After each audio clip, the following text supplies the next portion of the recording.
Have you ever tried to quit a bad habit only to fall back into it in the next hour? Maybe you're wondering why you keep binge eating garbage or you keep picking your nails or some bad habit, but there's probably some sort of bad habit that you keep falling back on no matter what you try doing or the different ways that you've tried quitting. But maybe there's something you haven't tried yet.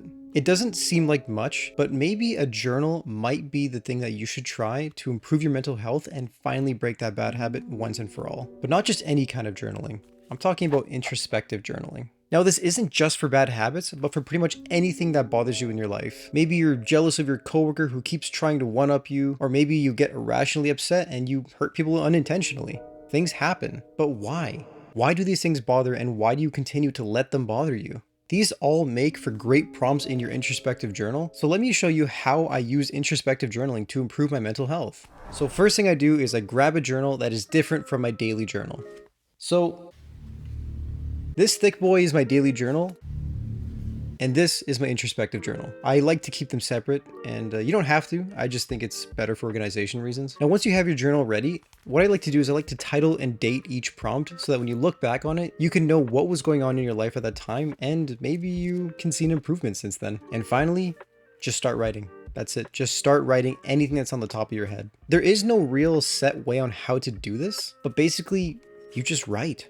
What are you feeling? Why is this bothering you? What's triggering this behavior? These are all great questions to answer when you're doing your introspective journaling. These are the same questions that I use to help me answer some difficult questions. Maybe you're wondering if you should go to this school for this degree, or maybe you should take this job over that job. These are all great prompts to write about in your journal. This is just a great tool to lay everything out on the table and just have it written down. And sometimes you might just arrive at the answer that you were looking for. So introspective journaling is great because it can help you work through your inner conflicts without judgment, and it helps to observe and understand your emotions about a situation better. You just can't lie to yourself when you're journaling because, well, who are you lying to? Why would you lie to yourself? I mean, you can lie to yourself, but what's the point?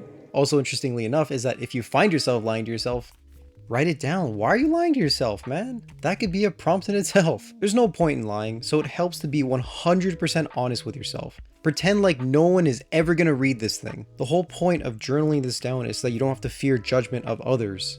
If you're not being honest with yourself, this whole process kind of becomes a waste of time. Now, full disclaimer, this won't work 100% of the time for everyone who tries it, but I wouldn't say it's a waste of time either. Maybe you'll just end up doing a circle and you'll loop back to where you started. That's fine too, that happens. But the important thing is that you laid it all out, you explored all the possibilities, and you just went down every path to see where this prompt could lead you. Having it all laid out, it just helps you to see clearly, the reason you wrote this down in the first place. Sometimes just by writing it out and laying it all out, it can help you to alleviate those low feelings, and it's almost sort of a meditation practice in itself. When you journal, you're forced to be present, and it's really hard to journal when you're thinking about something else. You're literally writing down what you're thinking. This is a great way to practice being present in the current moment. Don't sleep on this. So I hope that you give this a try because honestly, this has helped me through so many conflicts in my life. And because of that, it's helped me to become a better person, and it has improved my mental health because of that. Now, this isn't a practice you're going to be doing probably every day. I mean, if you have the issues and they're on your mind, yeah, I'd say go for it. I'd say use this as often as you need it. I find that when I do this once a week, this is pretty good. I mean, I'm actually going to journal about something right after this video. But yeah, even if I do this only once a week,